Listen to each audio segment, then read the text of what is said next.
Vous êtes à Saint-Malo aujourd'hui, pourquoi est-ce que vous avez choisi d'aller à la pêche au parrainage ici à Saint-Malo? Je fais un tour de France en fait, donc façade atlantique, façade méditerranéenne, et je commence aujourd'hui à Saint-Malo avec les marchés, parce que c'est sur les marchés qu'on fait le plus de rencontres, on s'installe dans un coin, on ouvre un petit stand, on prévient ceux qu'on peut avant par mail, et puis pour tous les autres, voilà, ils nous découvrent sur place. Et puis après, des apéros avec les élus, des rencontres sur lesquelles on essaie de cibler un petit peu plus les maires, et puis souvent le soir les festivals, parce que là aussi c'est des occasions de rencontre. Vous avez dit que vous voulez que les femmes soient plus représentées pour cette primaire. Il y a comme Nadine Morano aussi qui en fait partie. Elle dit un peu plus de parrainage que vous. Ouais, moi je ne rentre pas dans le débat de qui a quoi, on verra bien ça au bout du compte. Aujourd'hui il y a un risque parce que le parti verrouille énormément les choses. Il y a un risque que cette primaire soit une primaire, un ersatz de primaire. En fait, que cette primaire qui se déclare primaire ouverte soit finalement une primaire fermée. Il y a un risque que toute une sensibilité de la droite et du centre que je représente, on peut être d'accord ou pas d'accord avec ce que je dis, mais on peut difficilement contester que c'est une sensibilité de la droite et du centre, et il y a un risque qu'elle ne soit pas représentée. Et puis il y a un risque qu'il n'y ait que des hommes.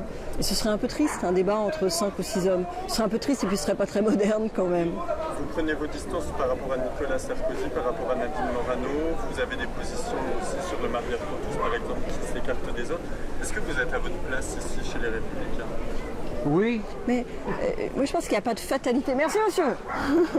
Moi je pense qu'il n'y a pas de fatalité à ce que les Républicains ce soit un parti de plus en plus conservateur. Il n'y a pas de fatalité à ce que on ait l'impression que les discours qui sont tenus par les politiques sont toujours systématiquement à côté de la modernité, à côté de ce qui se passe. Moi, j'appartiens à ce parti de droite, je me sens clairement de droite et du centre, je présente une sensibilité de la droite et du centre, et pourtant je suis complètement les deux pieds dans la modernité, dans la société d'aujourd'hui. Et je pense que c'est important que cette sensibilité-là soit représentée. C'est pas probablement toute la droite et le centre qui pourront s'y retrouver, mais enfin c'en est une bonne partie. Le parti, à mon avis, aujourd'hui, se déporte un petit peu à l'écart de ce qu'est la société. Et je pense que la primaire, c'est pas juste le parti, la primaire, c'est toute la droite et le centre. Il faut que cette sensibilité un peu plus moderne, peut-être un peu plus en résonance avec la société, elle puisse être représentée et entendue. Là, vous avez recueilli 2 parrainages ce matin. Vous attendiez à ce que ça se fasse difficile. 2 parrainages pour l'instant. Non. La façon ça fonctionne en fait, un rendez-vous comme ça, c'est qu'on fait un point fixe, il y a beaucoup de gens qui passent, on prend les mails, après les gens réécrivent, et c'est comme ça que ça fonctionne bien. Et puis on fait des articles, les gens rappellent après. On le voit bien sur le site internet par exemple, à partir du moment où on fait ce genre d'opération, ça crée autant de buzz et donc de transit sur le site internet avec des gens qui viennent voir ce qu'on fait, qui viennent voir ce qu'on dit, que de présence sur le marché lui-même. Donc c'est pas en vous mettant à côté du stand que vous évaluerez l'impact. Vous savez, j'y passe pas 15 jours dans mon été si ça sert à rien. Ça sert à quelque chose, je sais que ça sert.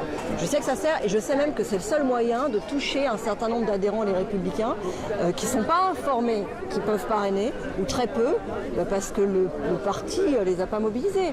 On demande aux candidats à la primaire d'avoir 2500 parrainages d'adhérents les Républicains. Mais nous n'avons pas les fichiers, nous ne savons pas comment les toucher directement, et eux-mêmes souvent ne sont pas informés. Il faut bien créer des occasions de rencontre.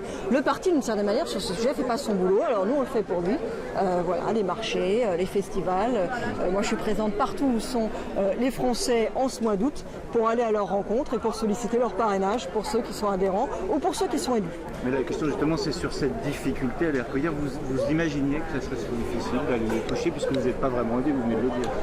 Moi je ne pensais pas que le parti bloquerait autant. Notamment sur la question des adhérents, je trouve que le fait qu'il n'y ait même pas eu un mail envoyé aux adhérents leur disant voilà la liste des candidats qui demandent un parrainage, cliquez sur celui que vous voulez parrainer, ce qui est quand même quelque chose de tout simple à faire.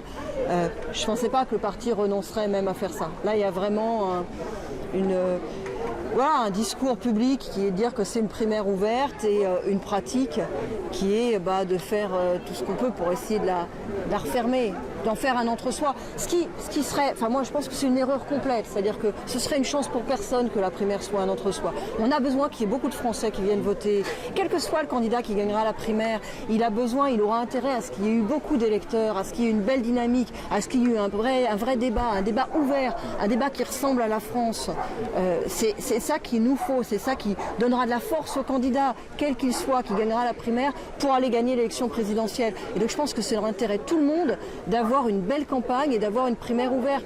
Les candidats qui chercheraient à la refermer en pensant que c'est à leur avantage feraient une erreur.